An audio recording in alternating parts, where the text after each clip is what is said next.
Assalamualaikum warahmatullahi wabarakatuh. Kembali di Ma'had Masjid Ibnu Abbas Bojonegoro dalam sebuah kajian dengan tema Adabu Talibil Ilm, adab-adab penuntut ilmu, tema yang sangat khusus bagi santri. Dan tema ini sebenarnya sangat bisa disampaikan oleh para ustadz di sini. Salawat dan salam semoga selalu Allah berikan kepada Nabi kita Muhammad sallallahu alaihi wa ala alihi wasallam, ada keluarga beliau, para sahabat, serta orang-orang yang mengikuti beliau sampai hari kiamat kelak. Dengan nama-nama Allah yang husna dan sifat-sifatnya yang ulia, kita berdoa, Allahumma inna nas'aluka ilman nafi'an wa rizqan tayyiban wa amalan mutaqabbala. Allahumma amin. Ahibati fillah, afani Allah wa iyyakum. Ayuhat talabah, anna min adabi talibil ilm al-ikhlas. Termasuk dari adab penuntut ilmu adalah ikhlas. Dan ikhlas artinya alla tatluba ala amalika syahidan ghairallah wala mujaziyan siwa.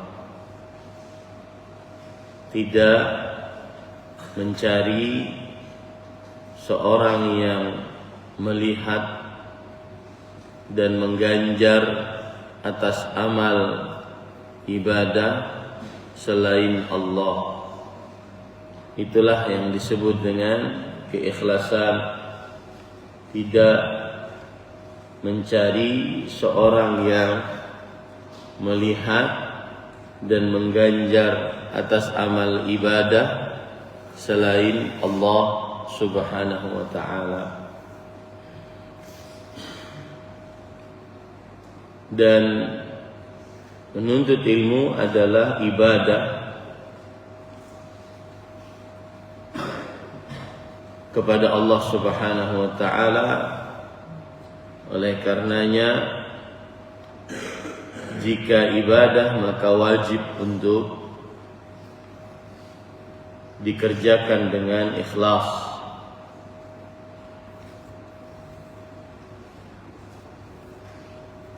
Karena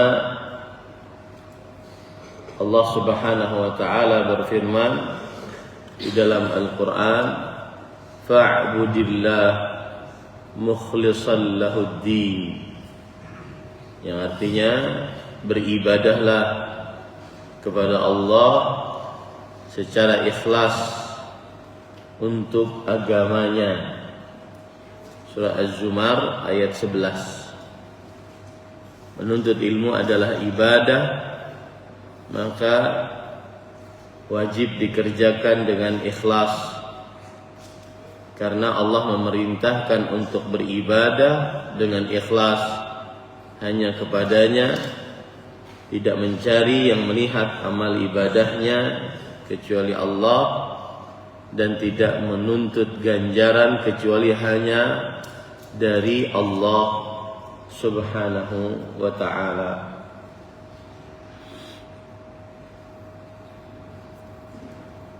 Bagaimana cara ikhlas di dalam menimba ilmu agama?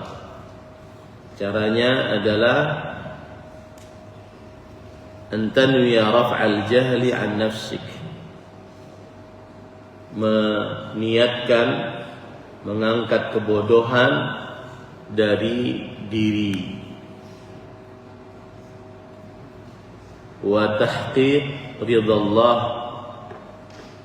bil qiyam bi hadhihi al ibadah al jalilah, dan menginginkan ridha Allah dalam mengerjakan ibadah ini, menginginkan ridha Allah dalam mengerjakan ibadah ini. Jadi mengikhlaskan ibadah hanya kepada Allah dan meniatkan yang ikhlas dalam menimba ilmu agama dengan cara meniatkan di dalam diri mengangkat kebodohan dari diri dan ingin mendapat ridha Allah Subhanahu wa taala.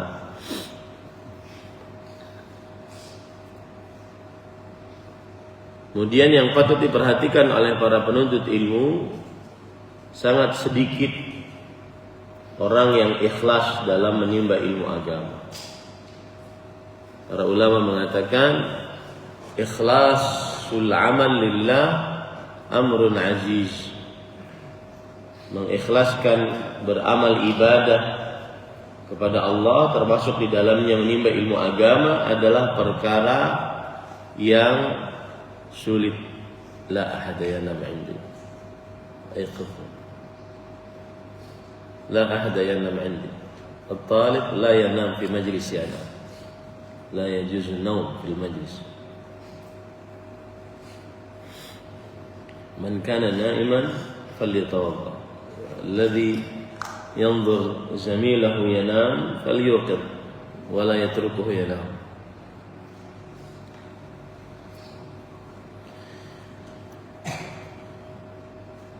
Kemudian hal yang patut diperhatikan dalam keikhlasan juga adalah semakin tersembunyi semakin ikhlas. Semakin tersembunyi, semakin ikhlas. Kalian ketika menuntut ilmu seperti ini, wahai para santri, tidak perlu untuk ekspos di media sosial, memvalidasi diri bahwa kalian adalah santri Ma'had Ibnu Abbas. Orang tua juga tidak perlu bikin story bahwa kalian adalah santri Ma'had Ibnu Abbas. Nanti apalagi khawatir ujung-ujungnya malah nggak lanjut sampai akhir. Maka hati-hati, semakin tersembunyi semakin ikhlas. Makanya Rasul sallallahu alaihi wasallam bersabda dalam hadis riwayat Bukhari Muslim tentang orang yang dinaungi oleh Allah Subhanahu wa taala pada hari kiamat yang tidak ada naungan kecuali naungannya Allah. Salah satunya adalah rajulun tasaddaqa bi sadaqah fa akhfaha. Seorang yang bersedekah dengan sebuah sedekah lalu dia sembunyikan hatta la ta'lama shimaluhu ma tunfiqu yaminuh, sampai tangan kiri tidak mengetahui apa yang disedekahkan oleh tangan kanannya. Hadis riwayat Bukhari dan Muslim.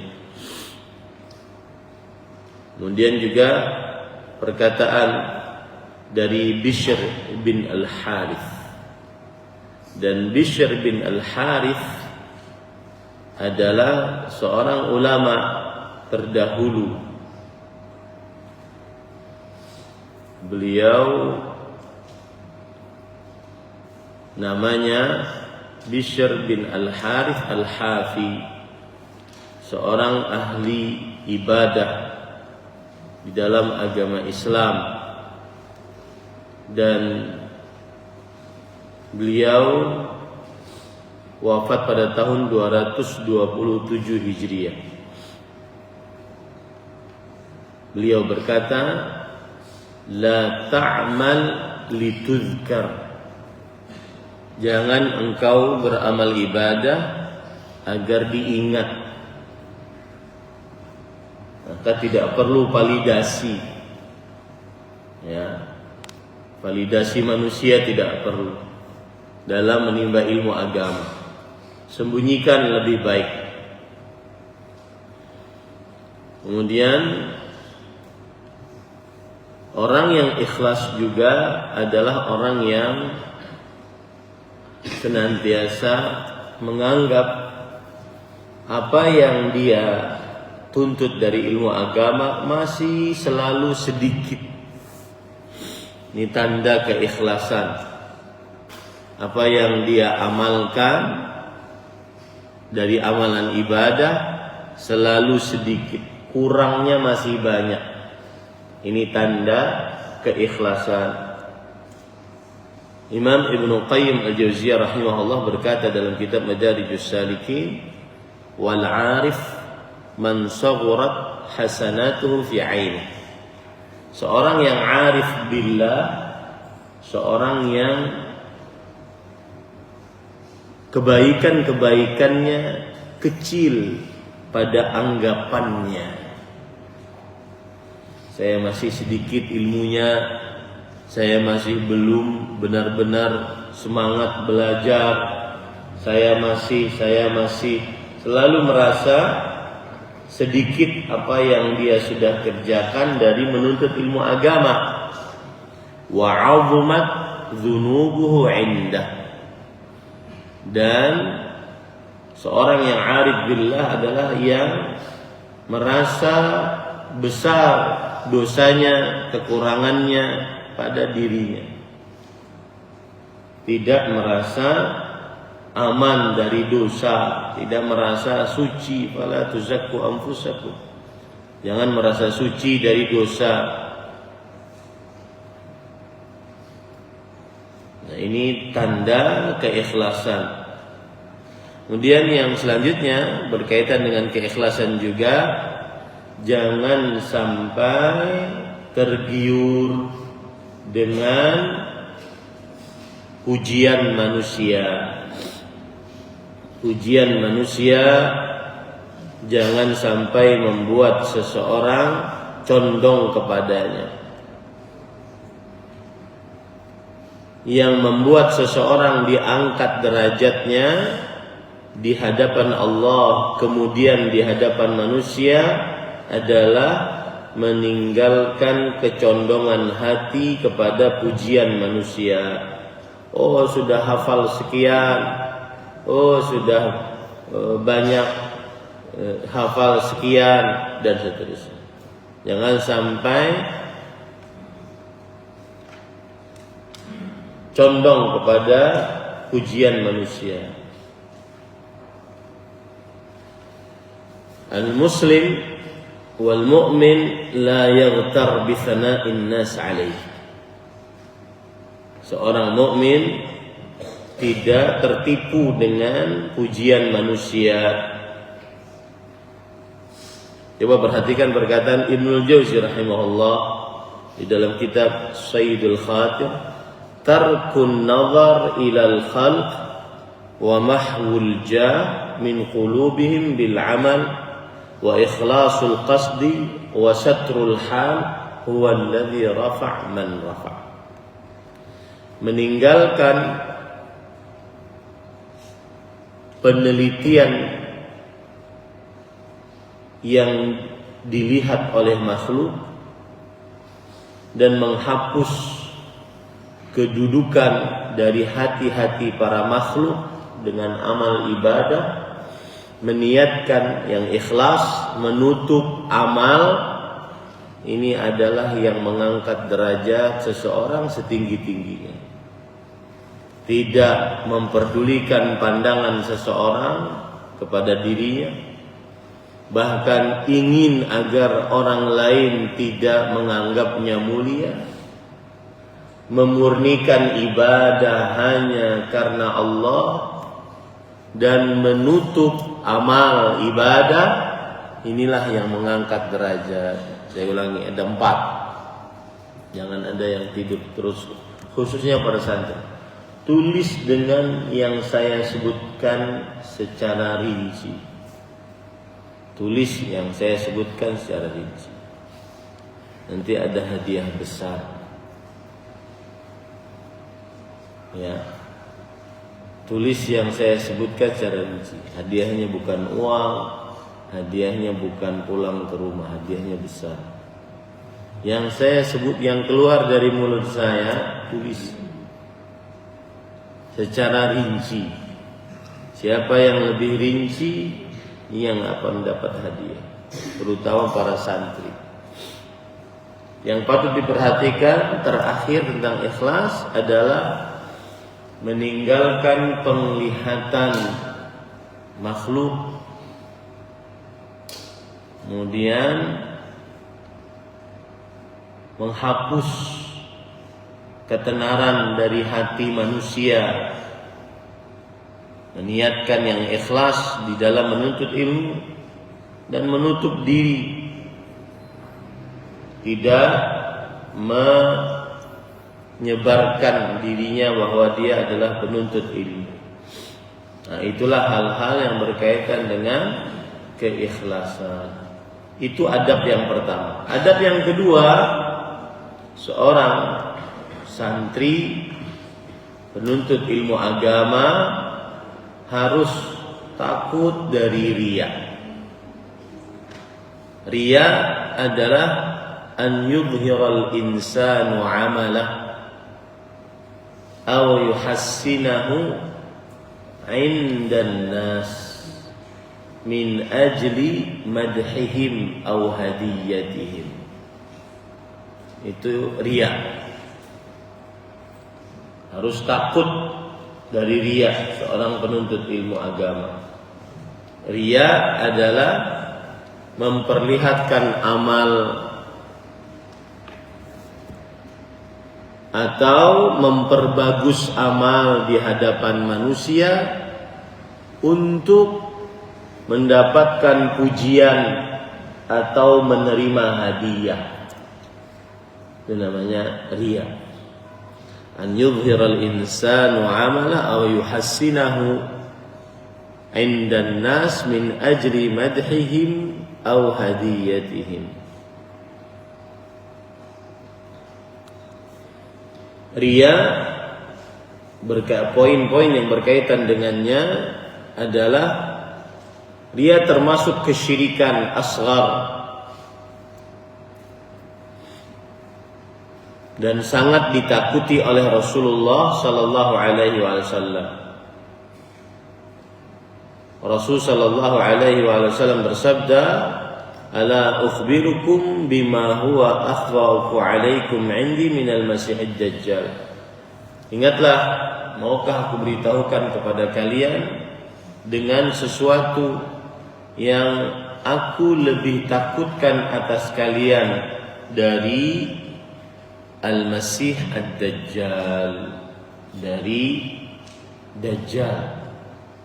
Para sahabat menjawab, "Iya wahai Rasulullah." Kata Rasulullah SAW, "Ar-riya." Di dalam riwayat yang lain, "Asyirkul khafi." Dia adalah riya. Dalam riwayat yang lain, syirik tersembunyi. Gimana riya itu? An yaquma ar-rajul fayusalli wa yuzayyinu salatah lima yara min nadhari rajul. Rawahu Ibnu Majah. Seseorang sholat lalu dia perbagus. Lihat, itu yang saya sebutkan tadi dalam definisinya, perbagus. Karena dia menganggap ada yang melihat amalnya. Makanya pengertian riya adalah memperlihatkan amal. Kalau bisa disembunyikan, dia perlihatkan. Atau memperbagus amal lebih bagus daripada sebelumnya di hadapan manusia, memperlihatkannya di hadapan manusia, memperbagus amalnya di hadapan manusia. Tujuannya apa? Bukan untuk dicontoh, bukan untuk berbuat ihsan kepada Allah, tetapi untuk dipuji manusia atau dapat hadiah dari manusia. Hadiah itu bisa harta tahta wanita. Itulah riya. Maka riya adalah syirik asghar dan sangat ditakuti oleh Rasulullah sallallahu alaihi wasallam. Nah, timbul pertanyaan, kenapa riya lebih ditakuti daripada Dajjal oleh Rasulullah sallallahu alaihi wasallam? Ini saya ingat santri saya bertanya, santri saya sekelas-kelas kalian bertanya, limadza kana Nabi sallallahu alaihi wasallam ashaddu khaufan minar riya minal masih dajjal? Apa sebabnya? Jawabannya mudah. Yang pertama, semua orang bisa terkena riya dan tidak semua orang bisa terkena godaan Dajjal. Yang kedua, godaan Dajjal nampak jelas, sedangkan riya tipis tersembunyi. Itu yang menjadikan seseorang sangat ditakuti dari riya. Yang ketiga adalah riya, semua ahli ibadah pasti terkena riya. Wa qalla ma yadhharu min syauq, kata Imam Ibnu Jauzi. Sedikit seorang yang terlepas dari riya. Kenapa? Karena amal ibadah itu dikerjakan dan dilihat orang. Nah, kapan amal ibadah dikerjakan dan dilihat orang, pasti ada riyanya. Itu pasti. Para ulama mengatakan jami'ul ibadah tabharu bi fi'liha wa qalla an yaslama min syauq. Seluruh amal ibadah nampak dalam mengerjakannya. Sedikit yang selamat dari riya. Ya.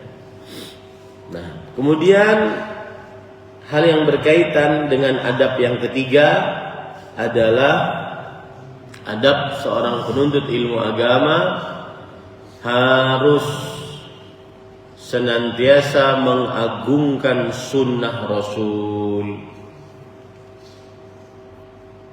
Sunnah Rasul sallallahu alaihi wasallam diagungkan karena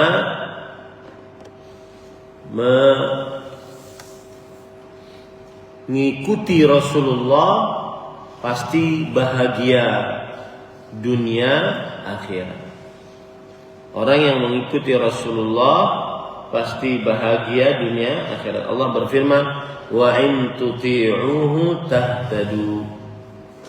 Jika kalian mentaati Rasulullah sallallahu alaihi wasallam, maka niscaya kalian akan mendapat petunjuk. Wa ma 'ala rasuli illa al-balaghul mubin.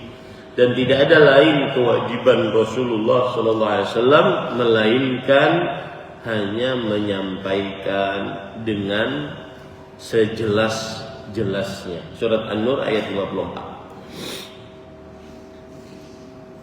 Syekhul Islam berkata, sa'adatul ibadi fi ma'ashihim wa ma'adihim bittiba'ir risalah.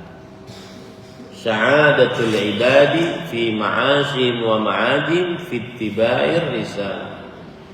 Kebahagiaan seorang hamba di dalam kehidupannya atau di dalam akhiratnya dalam mengikuti Rasulullah sallallahu alaihi wa ala alihi wasallam. Maka para penuntut ilmu syar'i, terutama penuntut ilmu yang khusus yang sudah saya jelaskan pada pertemuan yang lalu, kalian itu para penuntut ilmu yang khusus yang diproyeksikan menjadi pewaris para nabi, menjadi para ulama, menjadi para pendakwah, ahli agama. Maka harus mengagungkan sunnah Rasul sallallahu alaihi wasallam.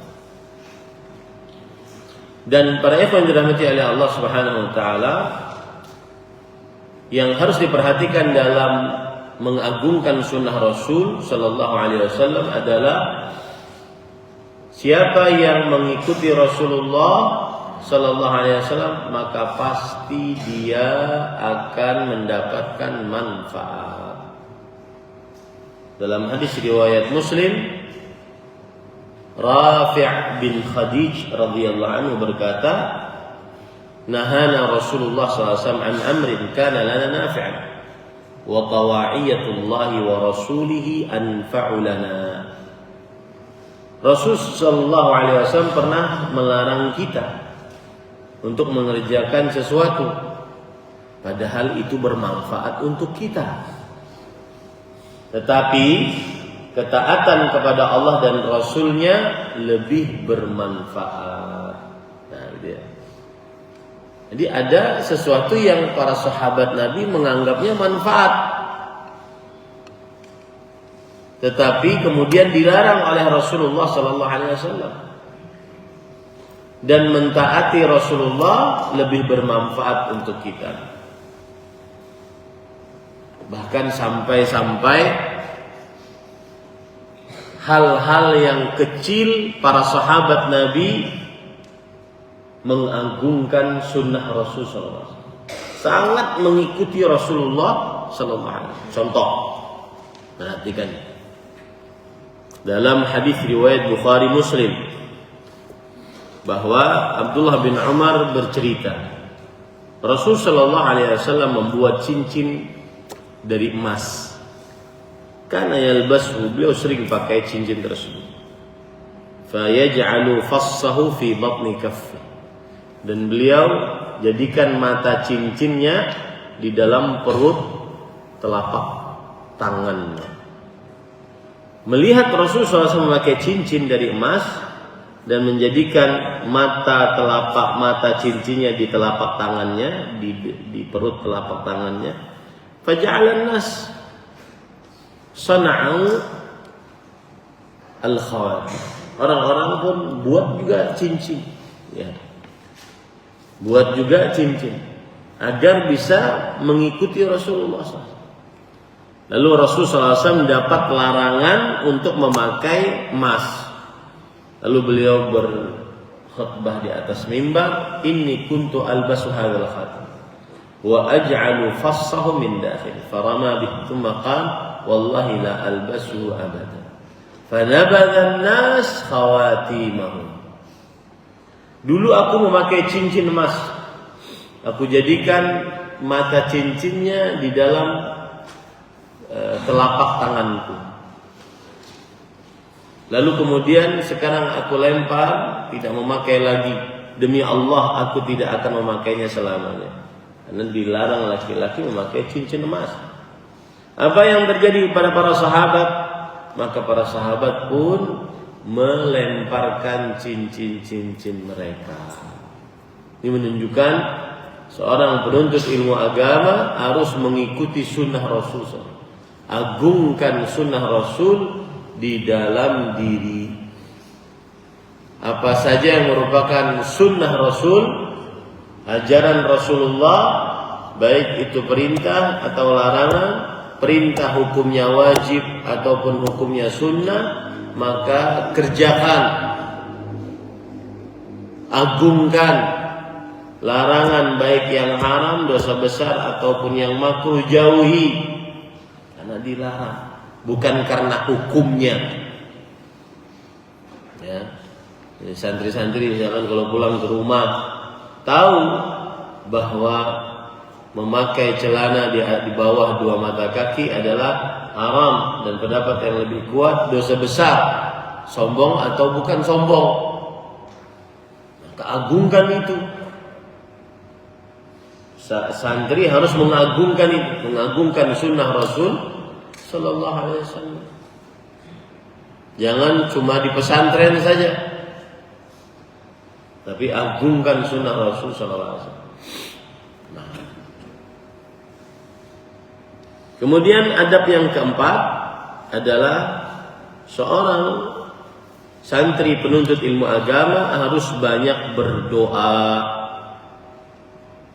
untuk kepentingan dirinya, keluarganya, terutama penuntut ilmu agamanya, penuntutan terhadap ilmu agamanya.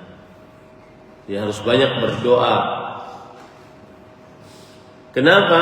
Para ikhwan yang dirahmati oleh Allah Subhanahu wa taala, karena Rasul sallallahu alaihi wasallam diperintahkan oleh Allah untuk banyak berdoa agar minta tambahan ilmu. Rabbi zidni ilman.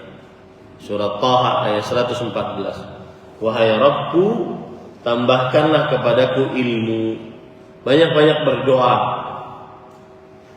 Saya sering mendapatkan ujangan dari Syekh Abdul Razak ketika di majelis ilmu, beliau berkata, ad-du'a miftahu kulli khair. Doa kunci segala kebaikan.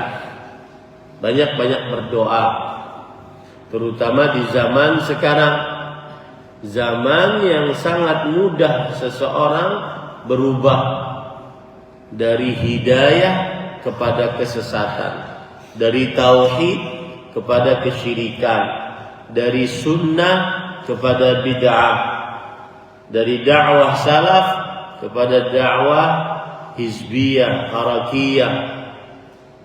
Banyak-banyak berdoa. Doanya apa? Minta petunjuk. Allahumma hdini wasaddidni. Ya Allah, berikan aku petunjuk dan bimbing aku selalu dalam kebenaran. Allahumma inni as'alukal huda wat-tuqa wal-'afaf wal-ghina. Saat sholat baca Al-Fatihah, tetapkan di dalam kalbu minta petunjuk itu, ihdinas siratal mustaqim. Karena berkata Syekh Abdul Razak, kita ini lemah. Kita banyak hawa nafsu di dalam diri kita. Ada sifat-sifat buruk di dalam diri kita.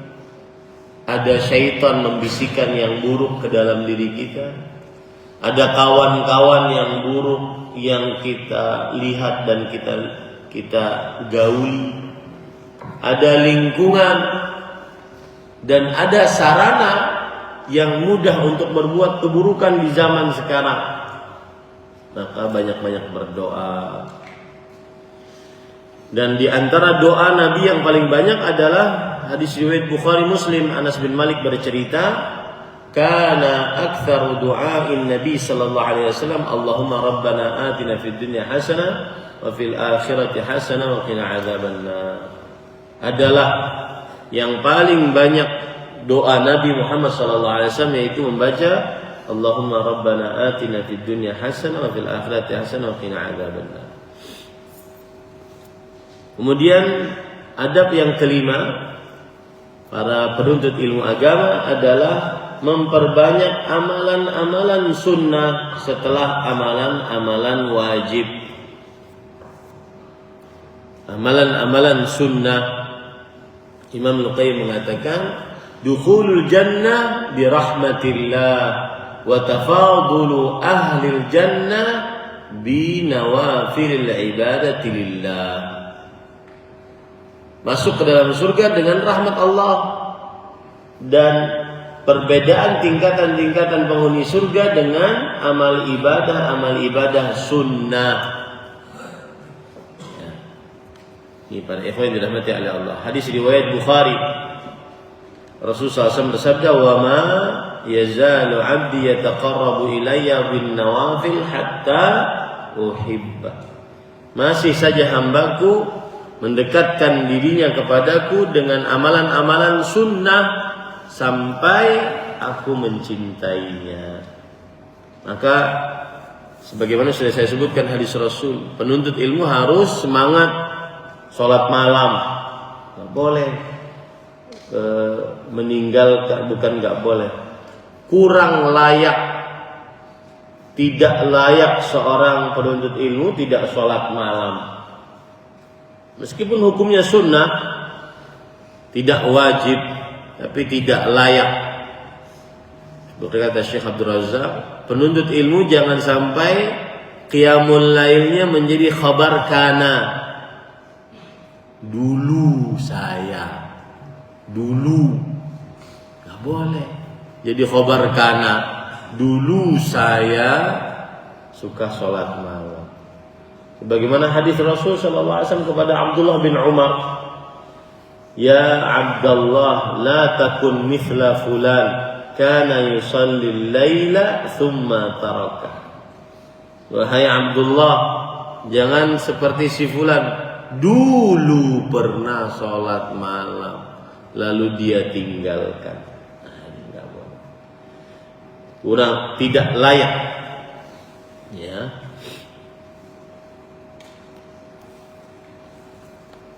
Taib. Para ikhwan yang dirahmati oleh Allah Subhanahu wa taala, termasuk dari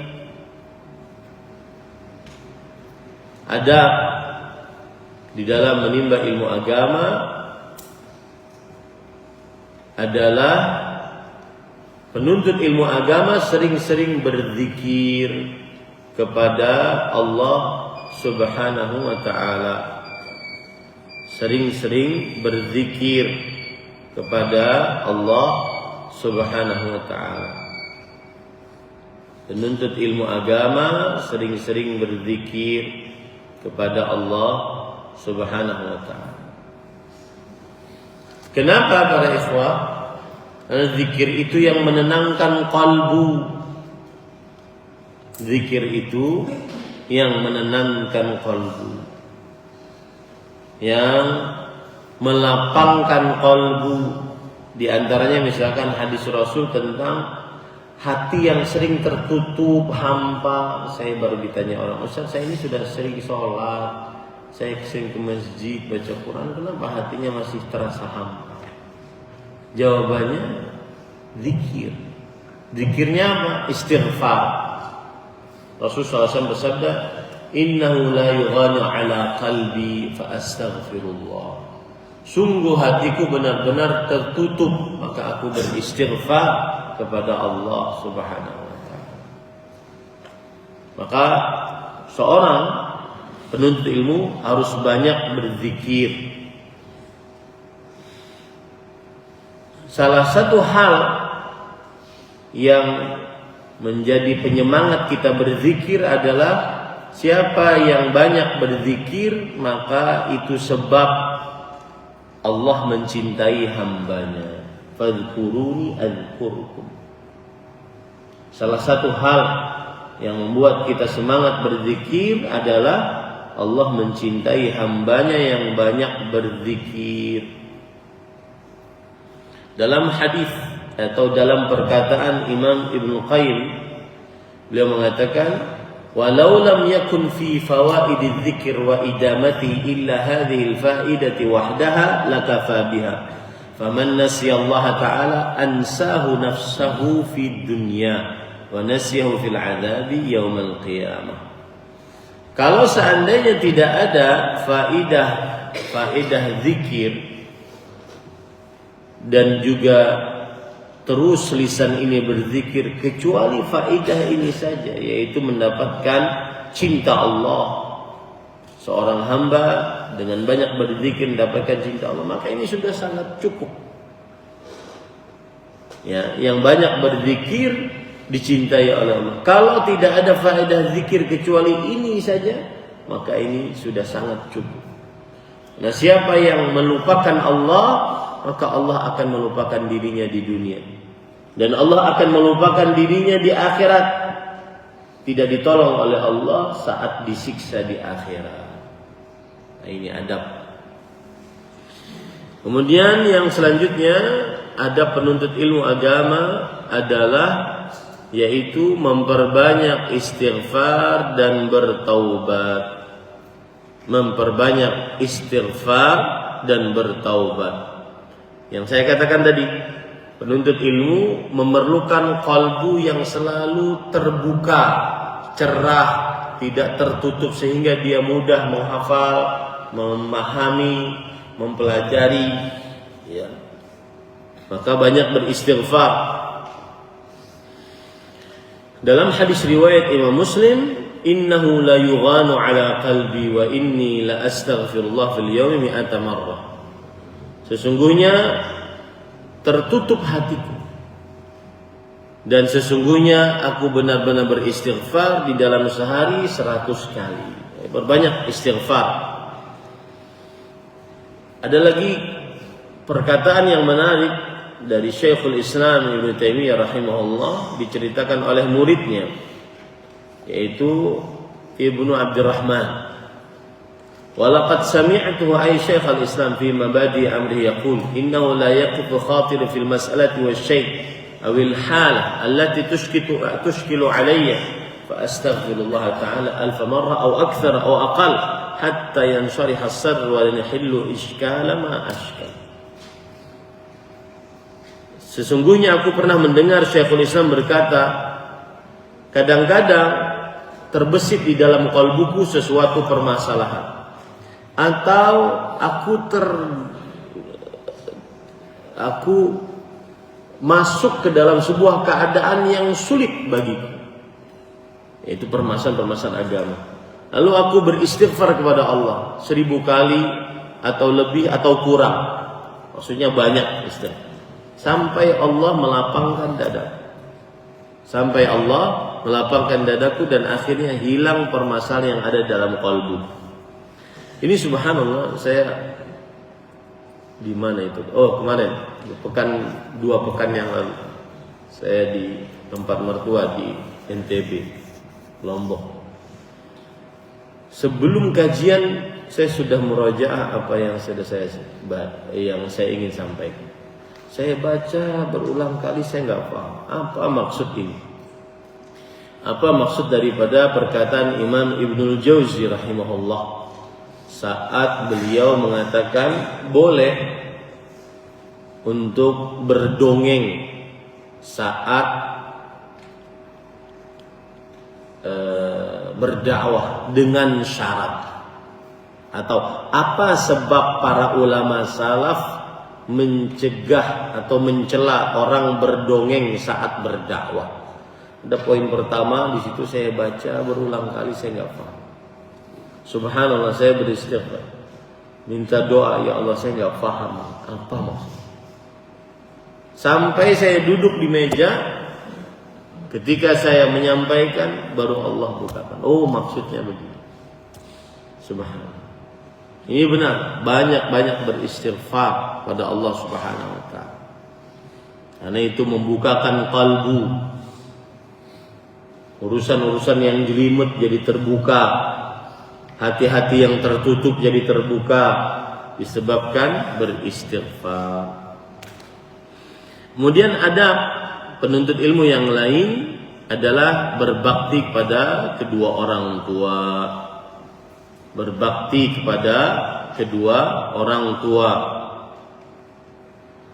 dan ini adalah sumber kunci sukses hidup. Ya, setelah mengerjakan kewajibannya terhadap Allah, maka sumber kunci suksesnya adalah bakti orang tua. Dalilnya apa Ustaz? Hadis riwayat Bukhari Muslim. Rasul sallallahu alaihi wasallam ditanya ayyul amali ahabbu ila Allah. Amalan apa yang paling dicintai oleh Allah? Maka beliau menjawab as-salatu ala waqti. Salat pada waktunya. Ini hubungan hamba dengan Allah. Lalu beliau ditanya lagi, "Tsumma ayy?" Lalu apa lagi wahai Rasulullah amalan yang paling dicintai oleh Allah? Kemudian Rasulullah SAW menjawab birrul walidain, bakti pada orang tua. Ini hubungan manusia dengan manusia. Maka berbaktilah pada orang tua. Bakti orang tua itu khuluqul anbiya wa da'bus salihin. Akhlaknya para nabi dan kebiasaan orang-orang saleh. Allah berfirman dalam Al-Quran tentang Nabi Yahya, wa barran biwalidayhi wa lam yakun jabbaran 'asiyya. Wa barran, dan berbaktilah kepada dan Nabi Yahya alaihissalam berbakti kepada kedua orang tuanya dan tidak menjadikan beliau seorang yang congkak dan bermaksiat kepada orang tuanya. Tentang Nabi Isa, Allah berfirman, "Wa barran biwalidati wa lam yaj'alni jabbaran syaqiyya." Dan aku berbakti kepada ibuku yaitu Maryam, dan Allah tidak menjadikan aku sebagai orang yang congkak dan sombong. Berbakti pada orang tua memudahkan seseorang dalam keadaan yang sulit. Penuntut ilmu sering dalam keadaan sulit, sulit menghafal, sulit menghadapi keinginan ingin keluar pesantren, sulit. Maka baktilah pada orang tua. Dalam perkataan dari Imam Ibnu Katsir yang menukilkan perkataan ulama salaf, Abdullah bin Waqid al-Harawi, beliau berkata, "La tajidu 'aqan illa wajadtuhu jabbaran syaqiyyan." Subhanallah. Ini hati-hati ya. La tajid 'aqan.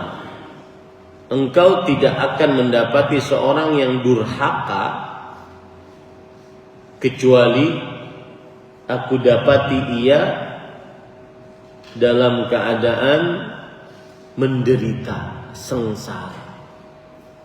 Seorang yang durhaka pasti dia sengsara dunia akhirat.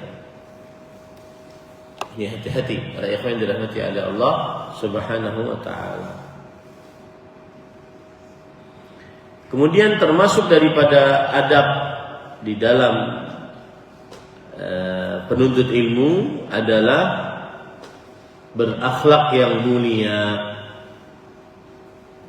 Berakhlak yang mulia, Rasul sallallahu alaihi wasallam bersabda, "Innal mu'mina la yudriku bi husni khuluqi darajatas sha'imil qa'im." Sesungguhnya orang beriman benar-benar sampai derajatnya kepada orang yang berpuasa dan ahli ibadah. Puasa dan ahli ibadah dengan akhlak baiknya. Akhlak yang baik 4 rukunnya. Akhlak yang baik 4 rukunnya. Tadi malam sudah saya sampaikan di Masjid An-Nur di Sugih Waras, Kecamatan Sugih Waras. Yang pertama, salamatul lisan. Lisannya tidak kotor. Nah, ini hati-hati nih. Santri terutama santri tidak boleh lisannya kotor, keji, berkata-kata jorok, berkata tentang kemaluan, istilah-istilah kasar. Harus jauh lisan seorang santri penuntut ilmu dari itu. Ya, nggak boleh. Yang kedua adalah seorang yang berakhlak yang mulia senantiasa tidak melampiaskan amarahnya, selalu menjaga amarah. Dia mungkin marah, tapi tidak melampiaskan amarahnya. Yang ketiga, meninggalkan sesuatu yang tidak bermanfaat untuknya. Meninggalkan sesuatu yang tidak bermanfaat. Min husni islamil mar'i tarkuhu ma la ya'ni. Termasuk kebaikan keislaman seseorang meninggalkan sesuatu yang tidak bermanfaat untuknya. Yang keempat, rukun akhlak yang mulia adalah la yu'minu ahadukum hatta yuhibba li akhihi ma yuhibbu li nafsihi. Tidak beriman dengan sempurna, dengan keimanan yang sempurna yang wajib salah seorang di antara kalian sampai ia mencintai untuk saudaranya sebagaimana dia mencintai untuk dirinya sendiri. Ini 4 rukun akhlak yang mulia disebutkan oleh Syekh Abdul Razzaq di dalam kitabnya Ahadits al-Akhlaq. Maka santri wajib berakhlak yang mulia. Ya, ada pepatah Arab mengatakan kullu syai'in idza kathura rakhusa illa al-adab.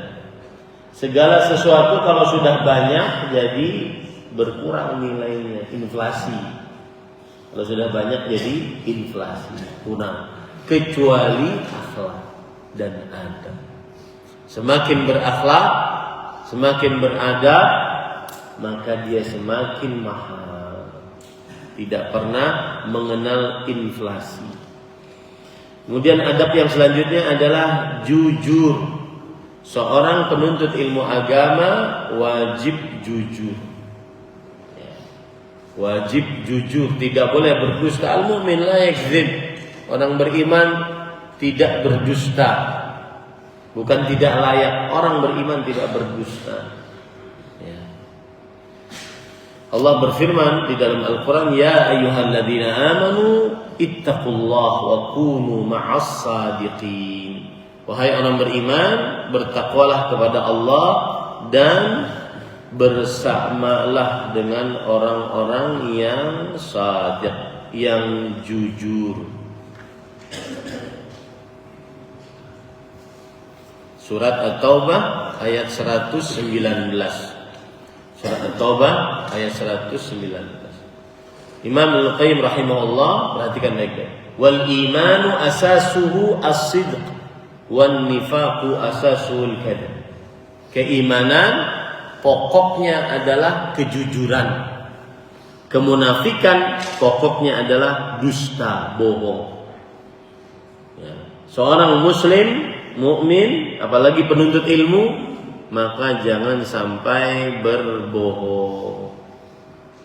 Ada perkataan dari Sufyan bin Sa'id bin Masruq Ats-Tsauri. Beliau mengatakan, "Lau anna malakan nazala minas sama." Kalau ada malaikat turun dari langit, thumma akhbara anna Allah ahalla al-kadzib ma kadzabtu tawarra.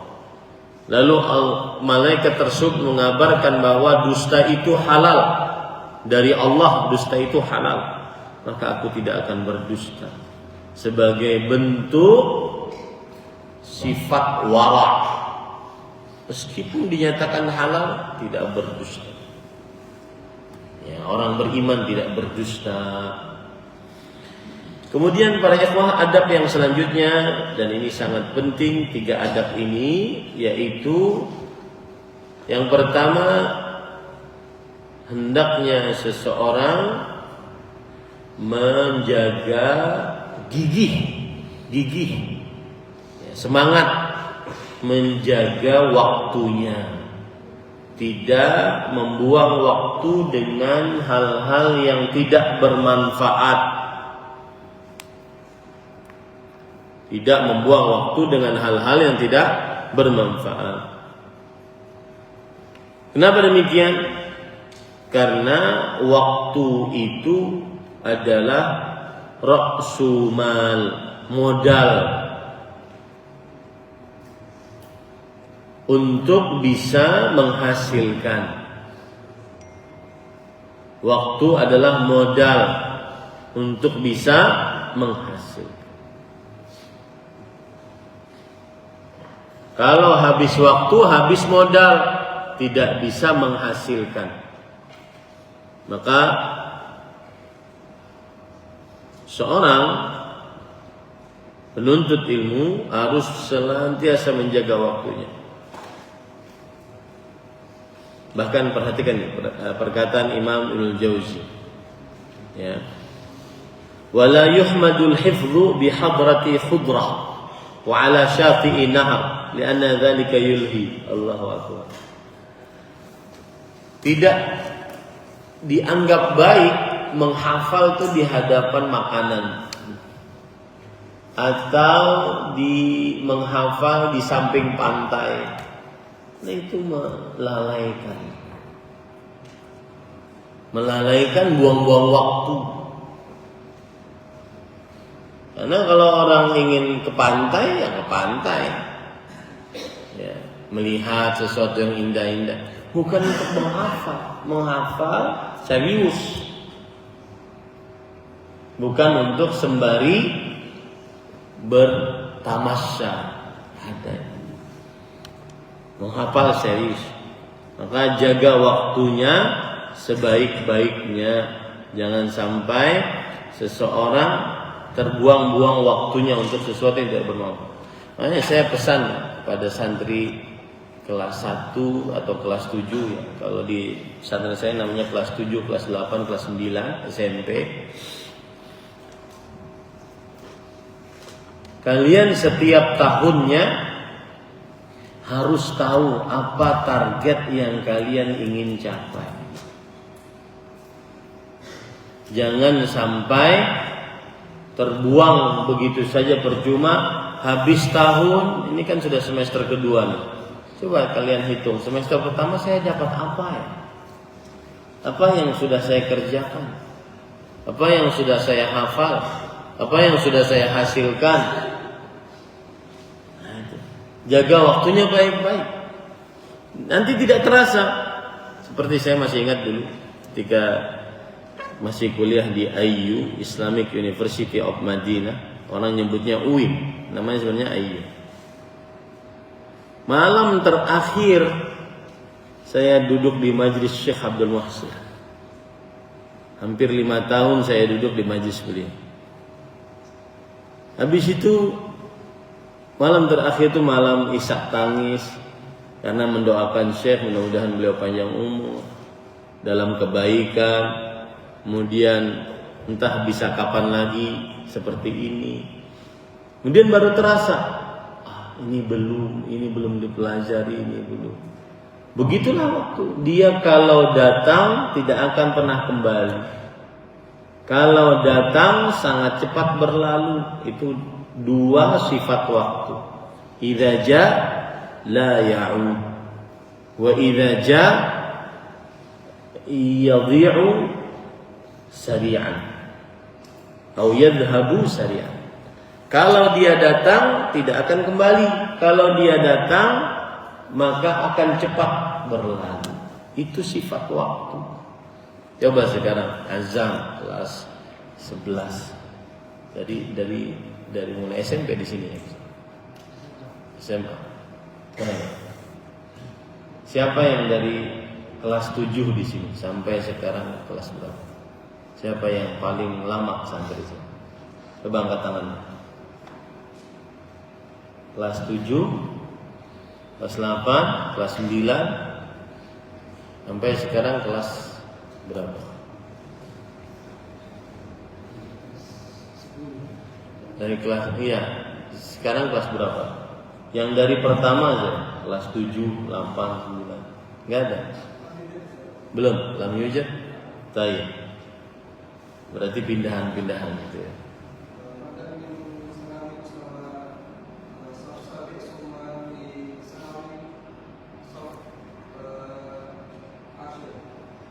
Ayo. Yang jelas yang saya ingin adalah sudah bertahun-tahun dia harus mikir, saya ngapain sih? Dapat apa? Sudah apa yang saya hasilkan? Seperti yang saya ceritakan kemarin mungkin. Saya habis SMA di Gontor tahun 97, kemudian mengabdi setahun 98 di Jakarta. Kawan-kawan saya ngajak untuk kuliah umum, ayo kita ikut UMPTN. Saya bilang saya enggak, saya ingin ngafal Quran. Karena dalam benak saya waktu itu, karena belum tahu dalil-dalilnya, masa orang muslim enggak hafal Quran. Maka saya hanya pergi ke desa, di desa Gebok, Kudus, Jawa Tengah. Kenapa itu yang dipilih? Yaitu Pondok Pesantren Al-Furqan Al-Islami, Kudus, Jawa Tengah. Karena di situ kita bisa mengatur sendiri waktu selesai hafalan Quran kita. Karena santrinya belum banyak, peraturannya enggak ketat. Yang saya ceritakan kemarin, setiap hari saya setor 2,5 lembar. Selesai setoran hafalan 8 bulan. Baru setelah itu persiapan tasmi' selama 1 tahun. Itu sudah diatur-atur agar kita tidak membuang waktu. itu pun masih ada godaannya. Godaannya macam-macam, malas, perempuan, dan seterusnya. Maka hati-hati, waktunya jangan sampai terbuang percuma. Apalagi kalian di zaman yang banyak hal-hal yang melalaikan.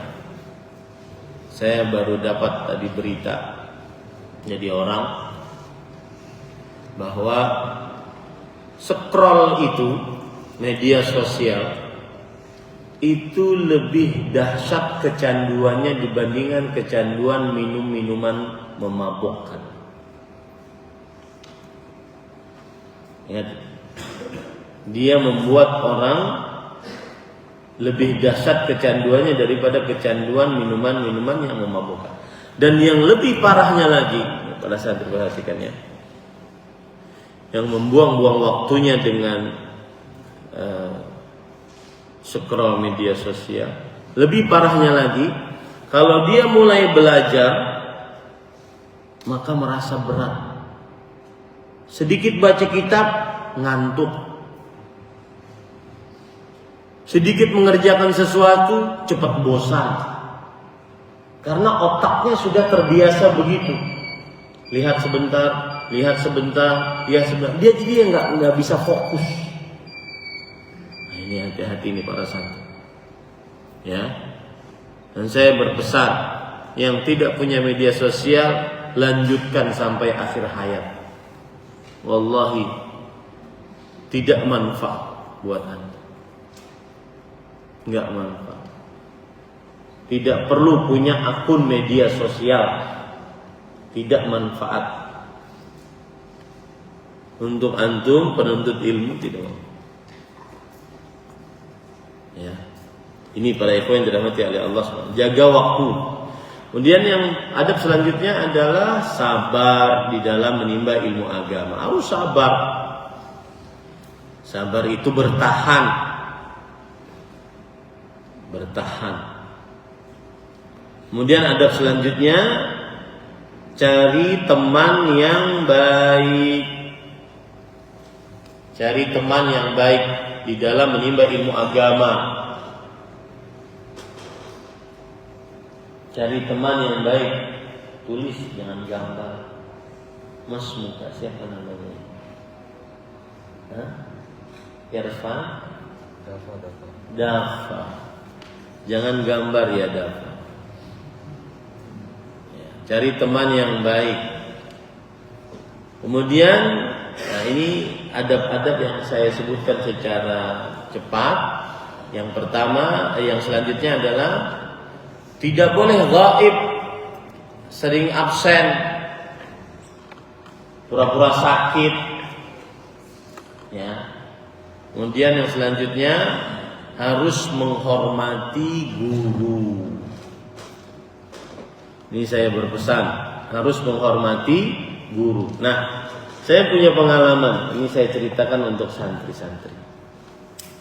Ada hubungannya antara berteman yang baik dengan menghormati guru. Kalian mungkin di dalam pesantren tidak boleh pakai HP. Tapi kalau di rumah mungkin punya HP. Kalau sudah punya HP, menggunakan apa yang ada di HP. Di antaranya grup WhatsApp. Terkumpul grup WhatsApp. Baik itu satu angkatan kalian, kadang-kadang juga ada kawan-kawan kalian yang sudah keluar, yang sudah sekolah di sekolahan umum, bukan di pesantren. Itu hati-hati. Dan ini saya sampaikan kepada pimpinan pesantren, mudir, pengurus pesantren.